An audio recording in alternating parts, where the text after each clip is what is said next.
Okay, first of all, I will divide this into three parts. The first one is my general comments. The second one is the summary. And the third one is clash breakdowns. Okay, so coming to my general comments, I think both sides gave me relevant and great ideas. I'm really impressed with that.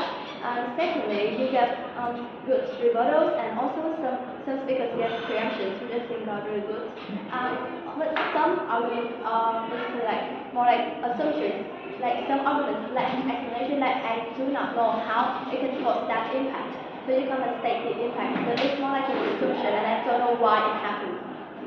So yeah, and third impact could be even pushed further, but I will talk to you about that in the class breakdowns. Okay, so now I will summarize some cases that both sides brought up. For affirmative side, okay, so you brought up some cases like trauma, distress, and social life. Also, the parents will make choices for the students. And also you brought up like anxiety and low self-esteem or burnout. And another case is like the parents may beat the students, right? But this is preempted by the second speaker from negative side. They said that, it is according to the motion anyway, that the parents will set high expectations and will closely monitor the progress. So if the motion didn't say that the parents will hit or beat the students, so they do not use violence. So this is preempted by the second speaker from negative side. Okay, so the negative side case is motivation, discipline, and this will form like good habits. And also by monitoring the students strictly and use like strict methods, the children can be better prepared for real-world challenges. So they will be more resilient, right? Okay, so that is the summary. And coming to the third part is the clash breakdowns. Okay, so I divide this debate into two important clashes. The most important one will be mental and emotional well-being for the children. And the second one is which side can prepare the children better for the future. Okay, coming to the first clash on mental and emotional well-being, negative with this clash.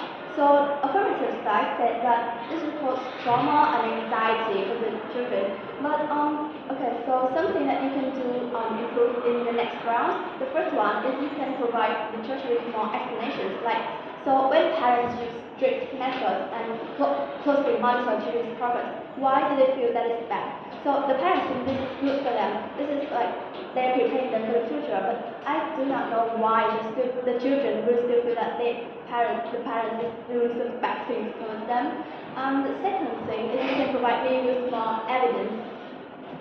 And the third thing is you can like push the impacts further, like why this is super bad. On the self-esteem side, like why the anxiety, why is there anxiety, why is that, okay? You can raise questions after my oral presentation, okay?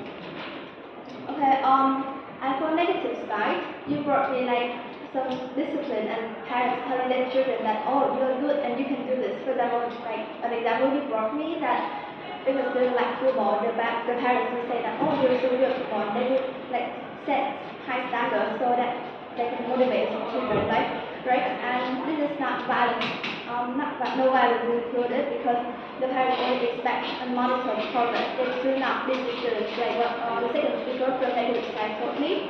And of course, another thing is the children can be more resilient when they are mature. So any questions on this class? Yes? Talking about our opening because we plan to introduce all the information during the second two rebuttals, which we did. Yes. To clarify the opening, because the opening was simply something for us to base off our arguments.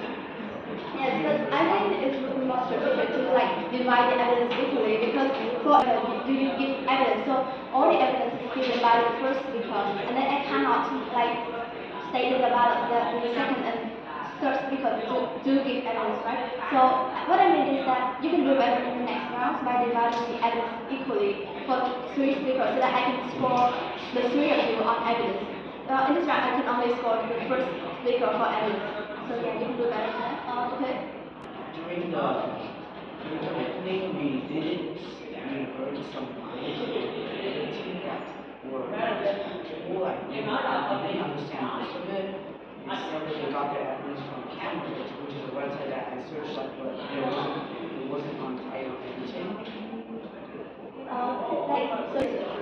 Yes, it was Okay, so it depends on the site that they use. So if you use like certain kind of the specific website and you didn't, so I did. you did. Yeah. So I want to say yeah, it is like it is the end of the day. You could like My say point is that. that is please speak confidently.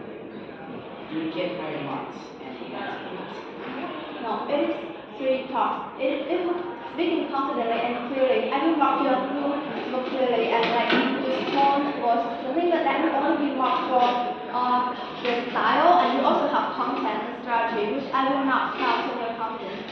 Okay? Okay, so now we have 1 minute left for the second clash. Okay, so the second clash is which side prepares the students better for the future. Okay, so negative side say that they can prepare the students for real life challenges by being strict and disciplined towards the children and they can be more resilient when they are mature. And affirmative side taught me two things. The first thing is the children can be scared or have lower self-esteem. But negative side taught me that this discipline can push students because like parents can say that yeah you can do it, just do it better, just set high expectations for you and we think that you can reach these expectations and the children will feel that oh they're being higher, they're being respected, then they can have high self-esteem because their parents believe that they can do it. Yeah, and this can motivate the children. And the second thing affirmative side taught me is that the parents may like make choices for the students, right? But negative side taught me that this can help children form good habits. Like the parents can tell them what they can do, and then they can form good habits for them, and thereby prepare them better for the future. So because at the end of the day, what the parents' choices are like in order to make those children better, to prepare them better for the future. So this is good. Okay, any questions on the second class? Could you make your child never have their own choices because they feel the need to have another person? Yes, and this is created by maybe the second or third speaker from negative side is that for example, if they go to let's say and maybe they contact the children and the parents feel that the children is interested in football, right? So then they can know that oh this my son is good at football and he likes football. Then I will set high expectations for them. I will bring him into like football contests and then I will set higher expectations so that he know that he can do it. I would encourage them by telling him that yeah you can obviously reach these expectations and I will bring you into those championships and then the children can be motivated. Okay. That evidence is based on some assumptions of negative parenting, but often they are too strict and often micromanage the children to the point that the only thing that matters to them is academic success, not spiritual or happiness. Yes. Football doesn't have to be academic success. It might have been A star in the ICGSCs. This is more like an assumption because I usually like really explain to me why parents do care more about academics. Maybe it is because of the background or the current education system focuses more on academics than extracurricular activities. So yeah, you didn't tell me why. What motivates the parents to think that academics is better than those football or arts, etc. Yeah. How do your parents consider academic success in high standard because of Asian outlook? Basically, the parents think that if they're talking at a high-ranking job, when the parents go into retirement, it's fine for them, and it's been like with them, with their grandparents. And you can like It's a family sort of thing. The family before does it, the next family does it, and that's